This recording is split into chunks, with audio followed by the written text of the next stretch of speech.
You ever watch Law and Order and side with the murderer?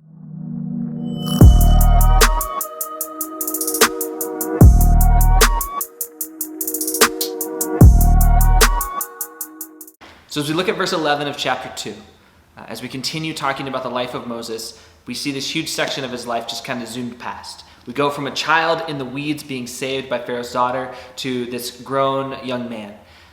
And what we have is a young man that begins to identify with his people. Remember, Moses was a Hebrew child. Even though he was raised in the Pharaoh's house, raised basically as a prince of Egypt, he was still a Hebrew. And he began to see his people, see them enslaved, see them suffering. And the blight on his life that we remember from verse 11 to 15 is that he defended those people, especially one person, by killing someone. See, the reality is that the Bible doesn't remove the bad parts of someone's life when it's telling us about what God does. It's telling us about what God does despite or in spite of someone's actions.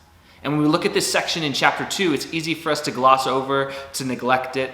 And it's also easy for us to get tripped up and to understand that God just must be okay with this. But see, neither is the right approach. We don't want to just gloss over it because God tells us about it. He wants us to see it, to read it, to know it. He's not trying to hide it. But it also doesn't mean that God included it because he thinks it's good. See, the reality of chapter 2 in this section, when Moses kills an Egyptian to defend his Hebrew brother, well, the reality is that Moses might have had the right heart with the wrong actions.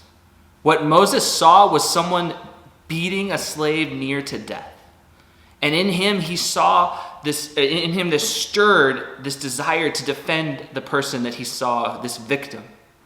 And his response as the prince of Egypt was to go and exact his authority by killing this Egyptian. And then in guilt, he hid the body and he ran away and ultimately ends up in the desert. But that's not what God wanted him to do. And what we learn from this section is that while we've been talking about living righteously for God's plan, taking matters into our own hands is not the kind of action that God desires. What he wants us is to give him our hands to pursue the will that he's calling us to do, the actions that he's calling us to do, which takes discernment. It takes wisdom. It takes a godly community supporting one another and encouraging one another. And what we see most is that while Moses took a life to try to save one, Jesus did the opposite. Jesus gave his life to save many, to save you and to save me. So the example of Jesus' kingdom is that righteousness very much might have a cost in this evil world, but that cost is worth being paid. And he chose to pay it on the cross for you and for me. And so as followers of Jesus, we begin to be willing to accept that cost for ourselves in our own lives, which means that we are willing to suffer when we live righteously. We are willing to sacrifice when we live righteously.